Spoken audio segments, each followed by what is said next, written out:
Welcome, everyone. Good morning. Good morning. Hello, hello. We're back in the sanctuary. And of course, we're still online. So welcome, everyone. Good morning to those who are gathered here in the sanctuary and to all who are joining us online. We'll begin this morning with a musical prelude from Scott DeVoe.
Thank you, Scott. That was really pretty. Thank you.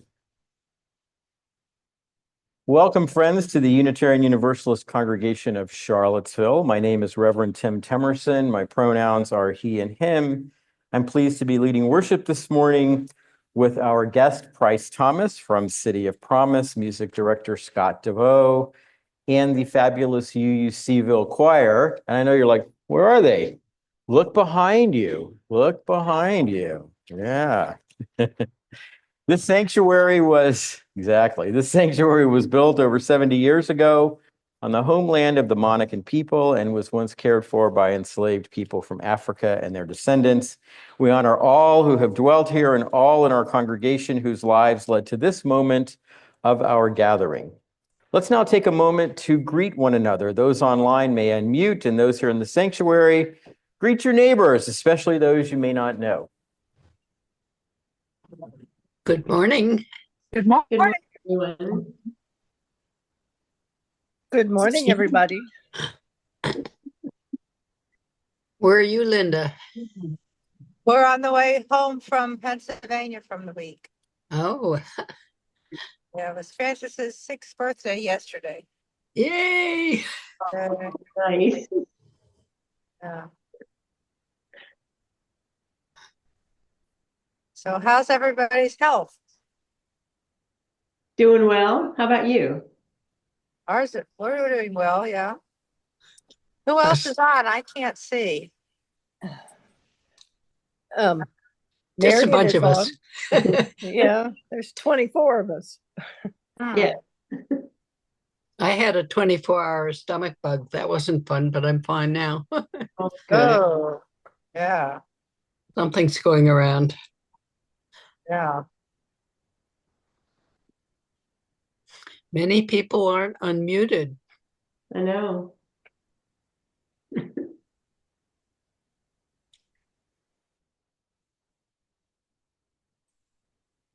Hi from Palmyra. Offer a special welcome to newcomers and invite you to join us for fellowship after the service in the social hall. Feel free to use one of our red coffee mugs, and UUCville members and friends are reminded to offer a warm welcome to anyone with a red mug. There is a live stream of the service in the social hall, and of course, everyone is welcome in here. but the social hall can be a good option if you need a roomier space. Thank you so much to all the people helping us share worship this morning, both here and online. Greeters, ushers, the hospitality folks have been working very hard in the social hall. And special thanks, of course, as always, to the one and only, the fabulous Rachel Buckland, who is doing the AV work for us this morning. Yay. And now we have, yes. And now we have greetings from board member John Griffith.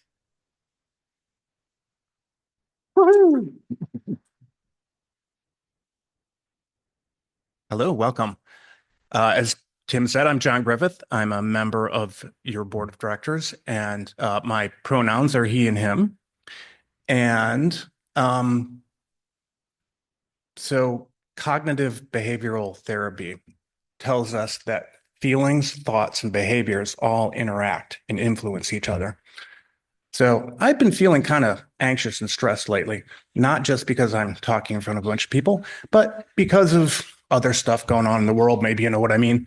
And so that has led me to think my thoughts, like what can I do about this, right? How can I not feel helpless? And part of it is by joining together with other people. This community means a lot to me. And that then brings me to action. You know, what can I do? And I have to say, I'm really excited about this community. And 2 years ago, we came up with a new mission statement. Last year, we came up together with this long-range plan. And right now, the board and the budget committee are putting together a budget that I think is really going to be inspiring and is going to show us how we can achieve that plan. And you're going to hear about some of the great work that's going on right now towards achieving that plan with a new partnership that we're forming. So let me just leave you with all we need is love. Thank you.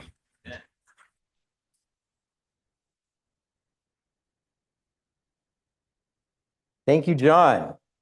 I have a few announcements this morning, and few is a little bit of an understatement. So today, after the service in the social hall, please join us for a delicious lunch and fundraiser for our youth to help support their service trip with the Appalachia Service Project, which will take place in the summer. There will be delicious food, and you will be supporting a very good cause. Please know that for those of you who are here for the first time, and maybe those of you for whom making a donation or contribution stretches your budget, please know that you are our guests, and you will be invited to, when you approach the table, if you're here for the first time, just let the folks know. And if things are a little tight right now, just let them know that you would like to just have lunch, and you will be most welcome and most invited. Also, there is a letter of gratitude from our congregation to Bishop Marianne Buddy, who delivered that courageous sermon last Tuesday. Obviously, I don't need to tell you what the sermon was. It seems like you all know.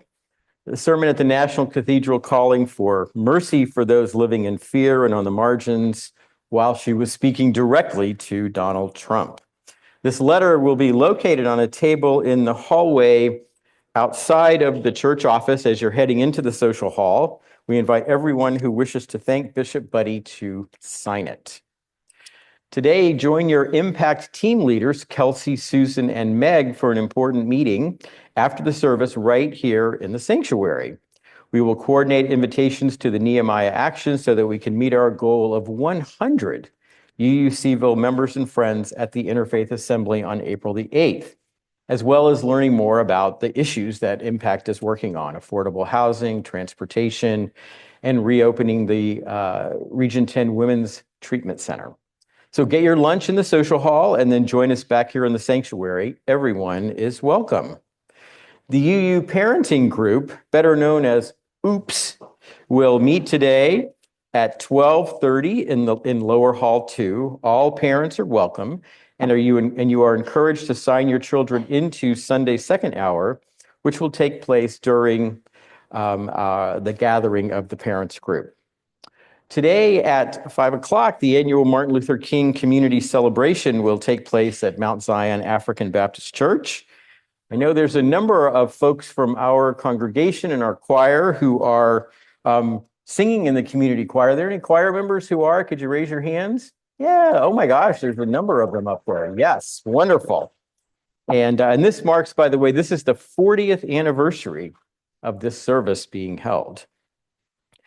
Next Sunday, big day, make sure to wear your favorite PJs to church for our annual celebration of PJs and pancakes. It's a fun UUCville tradition. And just so you know, I will be wearing my very popular specially made pancake stole. So make sure you wear your PJs and come for the stole and the pancakes, of course. We need more drivers as we continue to grow our partnership with Sin Barreras. Drivers provide rides to immigration and legal appointments, and we're also looking to provide rides to kids and parents who need transportation to attend the pre-K tutoring program that we offer through Sin Barreras on Mondays and Wednesdays from 10 to 11:30. And the program starts back up on February the 3rd. This program is growing. It's really, really important, and it's making a difference. And we want to do everything we can to make sure that transportation is not a barrier to participation. If you would like to learn more about perhaps giving rides, maybe one day a week or something like that, you can email rides@ucharlottesville.org. Also related to immigration, Tina Vasquez wants us to know about a training for legal observers of ICE raids that's being put on by the Virginia Rapid Response Hotline tomorrow night. And Tina is putting information about that on the church's Facebook page. And finally, did you know that we offer yoga here at UUCville? And there are several yoga groups, but in particular, I want to lift up this morning the one on Kundalini Yoga facilitated by Amy Epp. Amy, would you stand up and wave so everybody can see who you are? That's Amy up there. And this group meets on Friday mornings from 8 to 9, includes both physical practice and meditation. And all donations to the group go to UUCville. So please feel free to talk to Amy after the service if you want to know more about the yoga group. Please join us for coffee and conversation in the social hall after the service. So friends, as we begin, I want to share a call to worship with you from Sherry Woodbury. Welcome, welcome all who seek renewal in a weary world. Welcome all who come with love and energy to share. Welcome to those who worry for the future. Welcome to each one who is grateful just for today. Know that in this place, you are not alone. In this community, we share our hope and our strength with one another, and we keep the flame of love burning bright. As our service begins, I'd like to invite Greta, who's sitting very conveniently close to the chalice, to light our flaming chalice today. And as Greta lights the chalice, I invite you to join with me in saying our chalice lighting words. There they are. We gather this hour as people of faith with joys and sorrows, gifts and needs.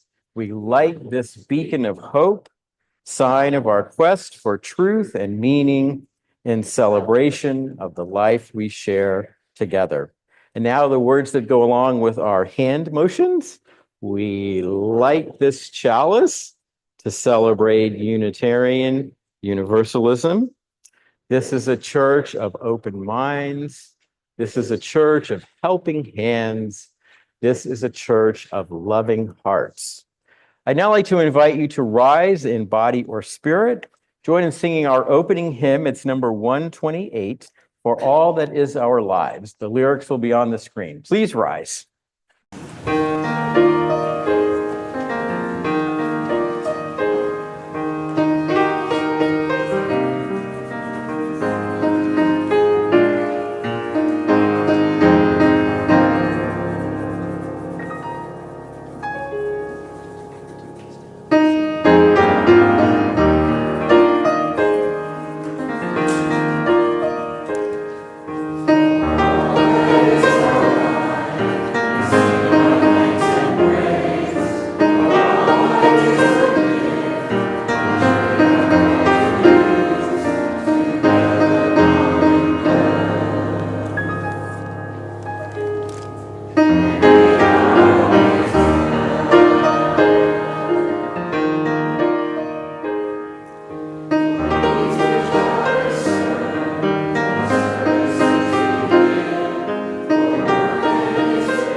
may be seated.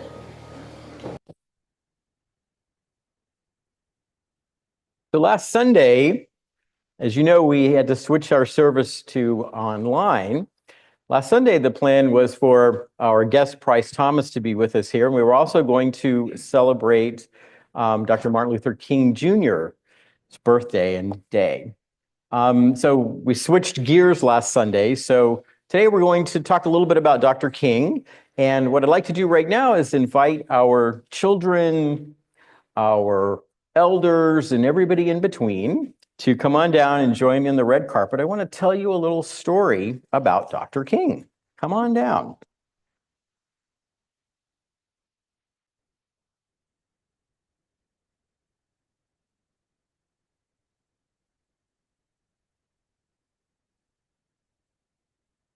Come on down.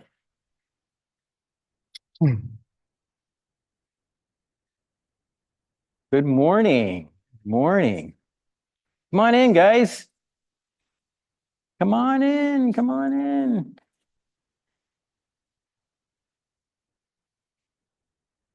How are you guys today? Yeah? Are you guys happier that it's a little warmer than it's been, or do you like it really cold? You like it really cold? I like it cold. You like it cold? Snowy day.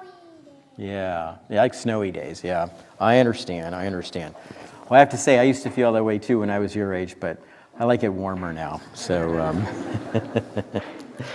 so as I said before, I want to, you all know who this is up here, coming up. That's Dr. Martin Luther King Jr. And last Monday was the celebration of the holiday that we have to honor Dr. King. And I wanted to start by asking you guys a question about Dr. King. Somebody you didn't know and never heard of him and said, who was that? What would you say? Who was Martin Luther King Jr.? Yes. A good person. Yes. Yes.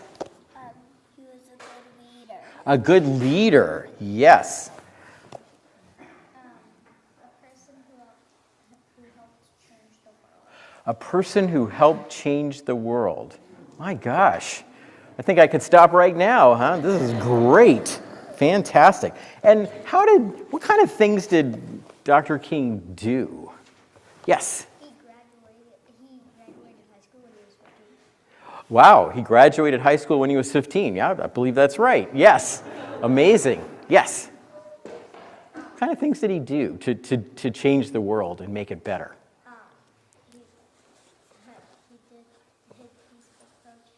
He led peaceful protests. Absolutely. Yes, Gigi. He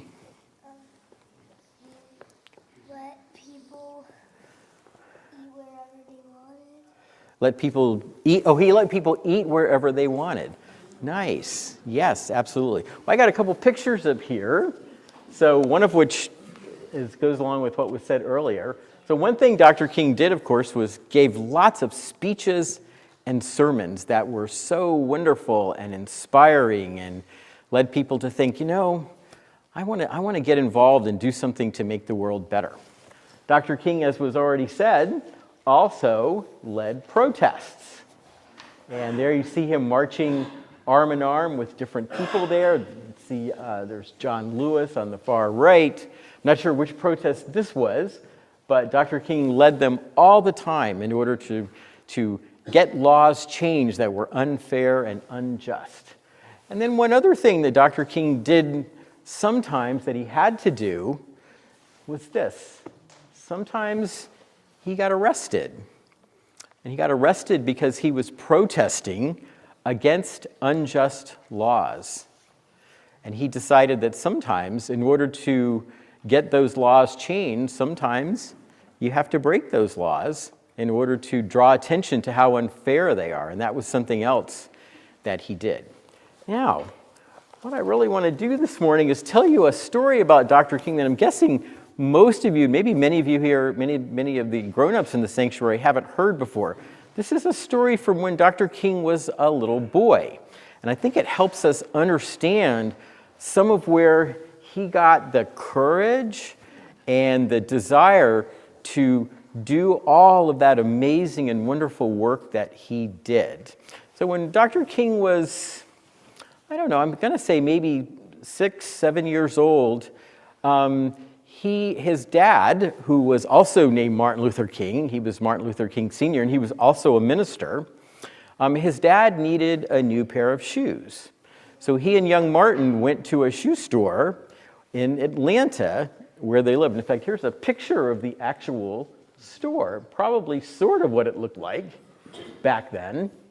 So when they walked into the store, the person who came to help them when they came through the front door said, "Oh, you can come in, but I can't help you here.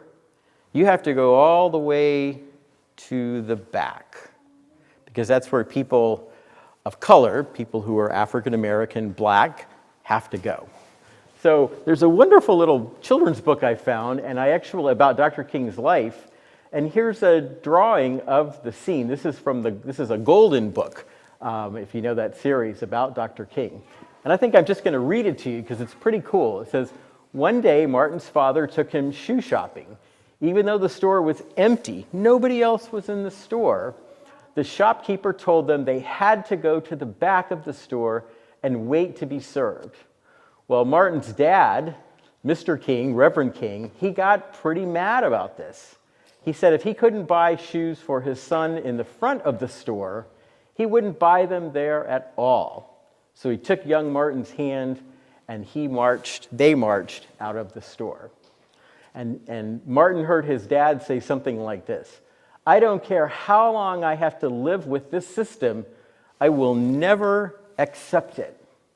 Martin would grow up feeling the same way his father did.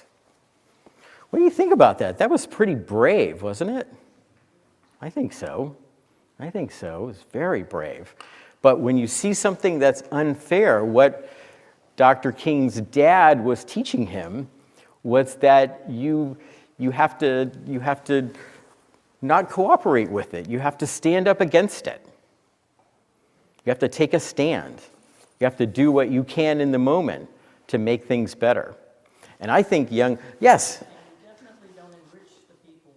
And you don't give money to the people who are acting that way and who are following laws like that. Thank you, Cheryl. That's exactly right. You don't share your money. That's exactly right. And I'm guessing that this experience had a really big influence, along with lots of other experiences, on Martin Luther King Jr. and taught him how important it is to resist, to not cooperate. Sometimes you get angry, but you don't cooperate. You don't offer your support, whether by saying, "Well, I don't think that's right, but sure, go ahead, give me the shoes, or I'll buy the shoes." No, you say, "No, that is wrong, and I won't be part of it." And that's what Dr. King did throughout his life. Sometimes it was scary, but he did it because it was the right thing to do. And that's what makes him so amazing. And the fact that he graduated high school when he was 15. That's pretty amazing too. So, all right, well listen, thank you all very much for listening. And now it's time to sing our children off to their religious education classes.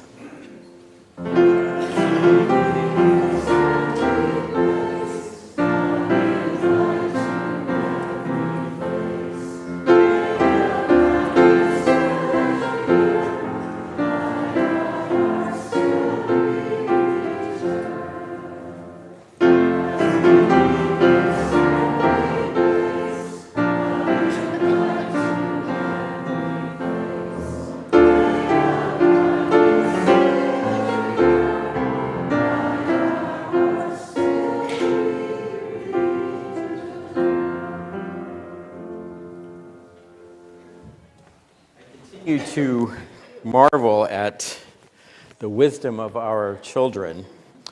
By the way, in case you're wondering why is Tim coming down talking, because Scott's got to walk up to the balcony to direct the choir. So he said, "Tim, can you have a little traveling talking for me?" But let me just say this. Our kids are so amazing, and I'm always so touched and inspired that they feel safe and empowered in this room to speak their truth, to answer questions without worrying about how that's going to be seen or understood. They are themselves, and that's what Unitarian Universalism is all about. So I think I see Scott emerging. So.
Thank you, choir.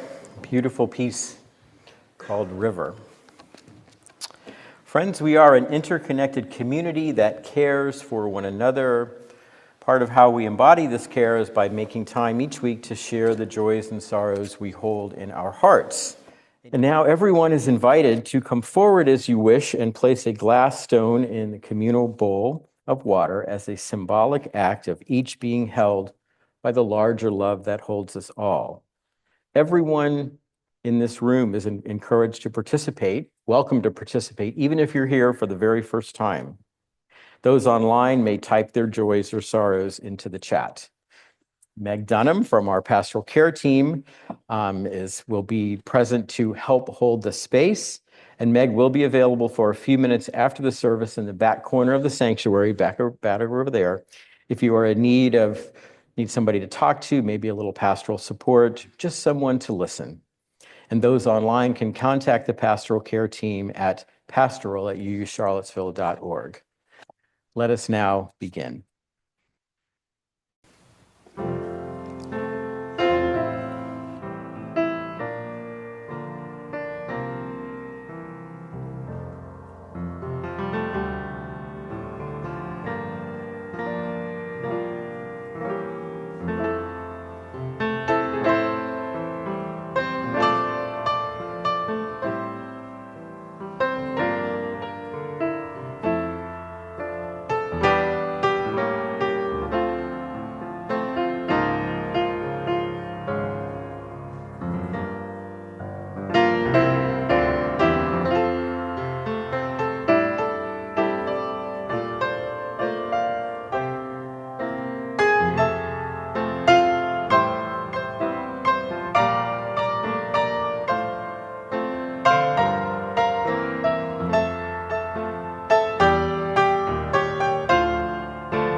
This community offers its love and support to what is closest to our hearts. Another way we show our care for one another is in sharing our financial gifts with our community and our congregation.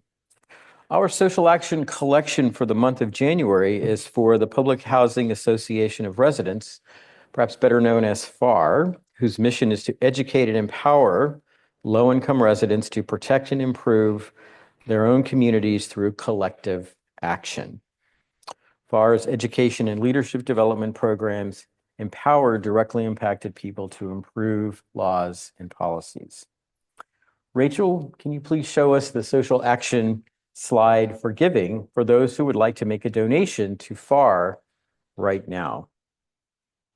In addition to giving online, if you'd like to make a donation with cash or check, please use the social action collection envelopes here in the sanctuary and place your offering in the collection plates as they are passed. If you want to write a check, please make the check out to the UU Congregation of Charlottesville and just write Social Action Collection FAR or just Social Action Collection in the memo line. Now, as always, along with the Social Action Collection, we invite everyone to financially support the ministries and mission of this beloved community. Through your pledges and the weekly Sunday morning offering, together, our financial gifts support UUCville and enable us to put love into action. This is our shared ministry. Again, during the music that follows, you can offer your financial support by using the text address or going to our website. You can also place cash or checks in the collection plates as they are passed. So let us now dedicate all of the many gifts we share with one another by saying, we accept your gifts with gratitude. May we use them wisely for the highest good.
Thank you, Scott. Thank you all, as always, for your generosity. Before I welcome Price Thomas to come up and talk to us some about City of Promise and the beginnings of this wonderful partnership that we're forming, I found some words from Dr. King that I think fit so well what the spirit of the work that City of Promise does, spirit of this partnership that we are forming. This is what Dr. King said. He said, the universe is so structured so that things don't quite work out rightly if people are not diligent in their concern for others. The self cannot be a self without other selves. Social psychologists tell us that we cannot truly be persons unless we interact with others. All life is interrelated. All people are caught in an inescapable network of mutuality, tied in a single garment of destiny. Dr. Martin Luther King, Jr. Well, folks, I'm so excited to welcome Price Thomas back to our sanctuary. Price, I think, was here for the Social Action Collection, I want to say maybe last August. Not sure which month it was, doesn't matter. And after I heard Price talk, I didn't know a lot about City of Promise. I was like, that sounds pretty interesting, all the work that they do. So we talked some after the service, and that led to breakfast, and that led to then me going over to City of Promise for another one-on-one with Price. And he's been telling me about this pilot program that they've just recently launched, that he's going to tell you about, that I think, quite frankly, is a really good match for a church, and especially for this church. So with great joy and no further ado, Price, come on up and tell us all about it. Price Thomas.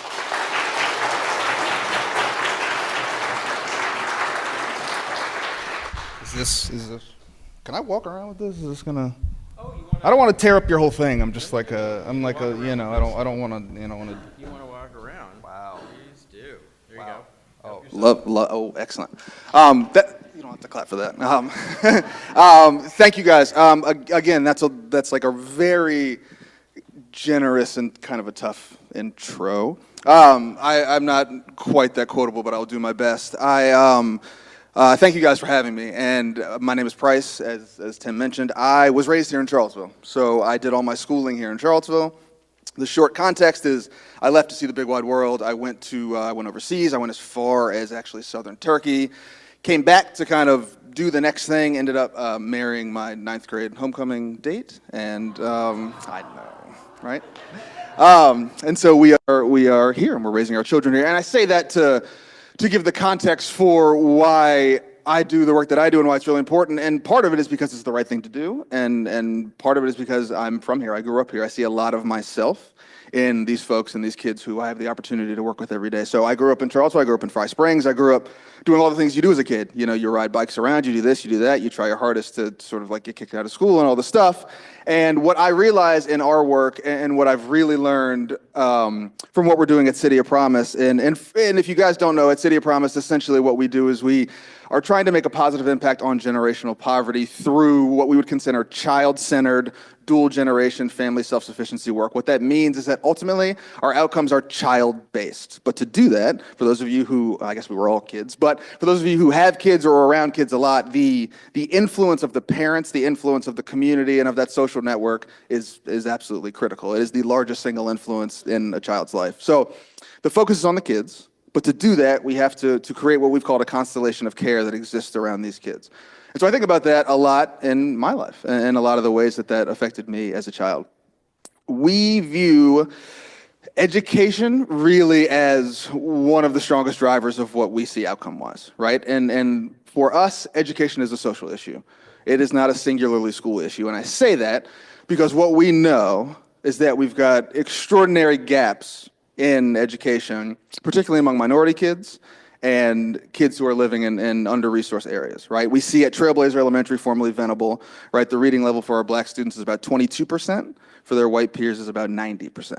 So that means really one of two things. It means that the teachers have lost the plot, which I don't think is the case, right? And I'm biased. Both of my parents and my wife and both my sisters are teachers. But there's a little bit of self-preservation there. But I think in general, right, teachers are being asked to do an untenable task. And they're asked to do a lot. I think they're doing it really well. I think they're underpaid for it. But what that signals to us, and if you combine that with the understanding that children spend a vast majority of their time outside of a school building, how are we resourcing those areas? What are you going home to? Right? The student who goes home, in our case, into West Haven, 10th and Page, and into these under-resourced neighborhoods, are often going home to things like single-parent homes, food insecure homes, right? People that are on the verge in and out of eviction. What are the workforce development opportunities, right? My daughters never have to say, my house got shot at last night, right? These are real things that these kids are bringing to school with them and expected to learn like their peers. Okay, I'm getting there. So the reason that this is pertinent to all of you, other than being pro-social and lovely folks, is that what I thought a lot about recently, and particularly with my children, I'm very lucky. I have both of my sets of parents are here. We have sisters and brothers there, aunts and uncles are nearby, is the amount of leaning into I can do, we can do, into this extended family, right? Into an extended network of people who are able to help me as a kid, and also my two children have access to things that they may not have otherwise, simply by nature of having two busy full-time working parents. And so when we think about, you mentioned transportation, and some of these what we'd consider non-monetary barriers to a variety of experiences, often what we find is a good example is we have a mom who works 8 to 4 in Fluvanna County. So how does she get her kid to school if there's no bus in West Haven? How does she get that kid to soccer practice at 3:30 or a cello lesson at 4? All of the things that I'm certain we were able to give to our kids, that I'm able to give to my kid, that matters. That matters to how you show up in school. It matters to your opportunity. It matters to the height of your horizon. So we're piloting a program right now called Nurturing Neighborhood, and what essentially its intent is to surround a family with 6 or 7 volunteers that can be committed to providing a variety of things without really asking too much of any single individual. Nonprofits are very, very guilty of finding 1 or 2 good volunteers, making them do 35,000 things. Some of them, right, and some of them not even useful, right? It's like, you can clean out this closet or trim my hedges, and like, does that fundamentally move forward our mission and our work? So what we really wanted to do was do 2 things. Make sure we're not overextending any single person, but make sure it's meaningful and we can provide a tangible benefit to our families. So we would say, hey, we're going to surround Tim's family with 6 people. Maybe on Monday, you just have to grab them and bring them to tutoring. And on Tuesday, I can take them to his art class. And on Wednesday, right, we can all of a sudden facilitate all of the things that we think he should have access to and allow mom, dad, aunt, uncle, grandma, grandpa, whoever the main caretaker is, to do what they need to do. Maybe they have to work longer hours to make money. Maybe they work far away and are trying to get home and do their best. So this is intended to provide essentially a remade extended family network where one might not exist for our families. And that's something that, look, even me, who I was raised by 2 hardworking educators, I wouldn't have had the opportunities to do even what I did without my aunt, whose house I'd spent every day after school at, without my grandmother, who I remember would take me to soccer practice twice a week. I had, that gave me access to a lot of things that I think ultimately were important to, whatever you think I'm doing right now. So what we are asking, what we're piloting is essentially that. What we're asking for is the commitment as it stands looks like, 2 hours a week, maybe an hour a week, right? Depending on, what you feel like you want to do. For some, it's transportation. We need someone who can help this kid get to Dardentown because he's got soccer practice at 4. Some, it's mentoring. It's just having other people in your orbit who can help be there when you need someone to be there. Some, it's after school activities, right? The way after school works, we could talk about this more later, but it's expensive and the slots are limited. So can we put these kids into things? Maybe you have a specialty. Maybe you're a woodworker. Maybe you're a cellist. Maybe you have a thing that you would like to share with some kids. Great. Scoop them on Tuesday. Off you go, right? Sometimes it's as simple as like, we just need someone to help mom, whoever the main caretaker is, because she gets home, she's trying to facilitate 3 kids and cook, and anybody who's had more than 1 child, first of all, why did we do that? Second of all, it's hard even when it's good, right? So it's little pressure valves in a lot of these places and trying to think holistically about that, right? So We are in the works, and I've spoken with Tim a lot about this, of making sure it is easy and accessible on your end. But what I want you guys to really understand is that that has an outsized impact on our end, right? That hour put together with 5 other people's hours covers a ton of ground, okay? There isn't meant to be any monetary commitment to this, right? We're not saying, hey, you got to, fund this kid through. All of that stuff comes from us, right? So if you have a kid that says, hey, he really, really wants to take cello lessons, we say, great, we can pay for it. Can you take them on Wednesdays? That makes a huge difference, right? And so for us, being able to lean into communities, being able to lean into people who are looking for ways to get plugged in, but haven't quite sorted out a way to do it efficiently inside of your own busy lives, this is a way to have a huge impact without, taking too much of you guys obviously being whole people and having other responsibilities. So that's that. Perfect. Thank you. Thank you. So Price is going to stay for lunch. And if any of you would like to speak with him to learn more about the program, please go. And if you are interested in being part of a UUCville team, or I could even say teams, contact me, tim@ucharlottesville.org. Price, I think, was telling me before the service that they've got the program rolling with one family with a team of volunteers, and they are ready with 1 or 2 more families. And City of Promise, of course, is in relationship with the community, with these families. So I'm very honored, Price, that you and City of Promise are having faith in us to do this work. I can commit to the fact that we'll do it, and we will most assuredly follow your lead and your guidance, and just thinking, and we're about end of time, so I'll keep my remarks limited. Yay! The times we're in right now, I think it's fair to say that for the next few years, we're going to be experiencing a love and kindness deficit in our communities, nationally, even internationally. That's something a church can make a difference with. It's not big. It's not, taking to the streets in DC. We might do that too. This is a tangible, relational thing we can do. We can be in relationship with people who could need a little extended family. I'm ready to be a uncle, auntie. I think that would be kind of cool.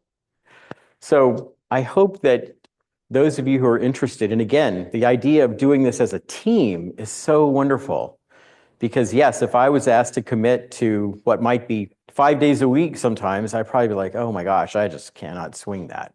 But doing it as a team, and we've done this, right?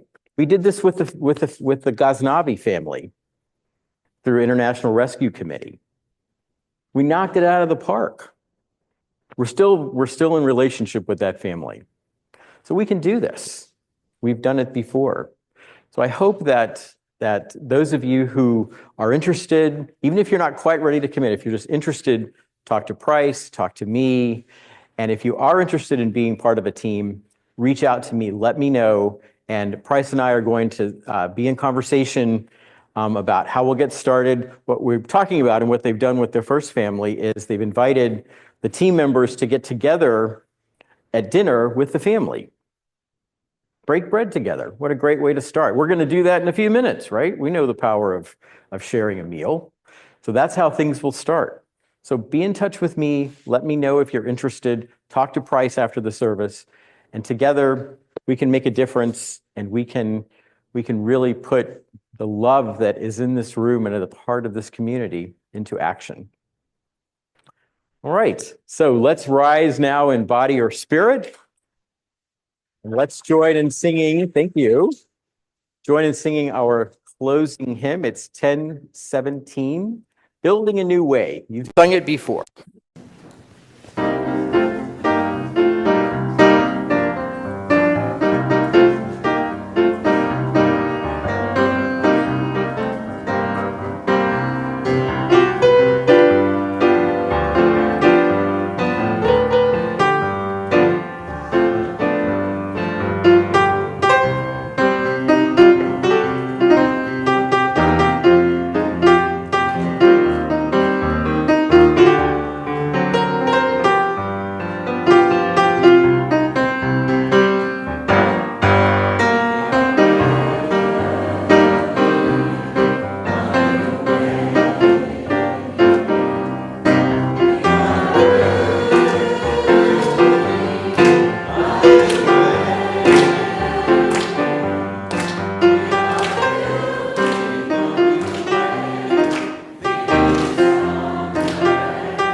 Friends, as we leave this service and move on to lunch and conversation and all the other wonderful things that we do together, let us be guided by love and hope.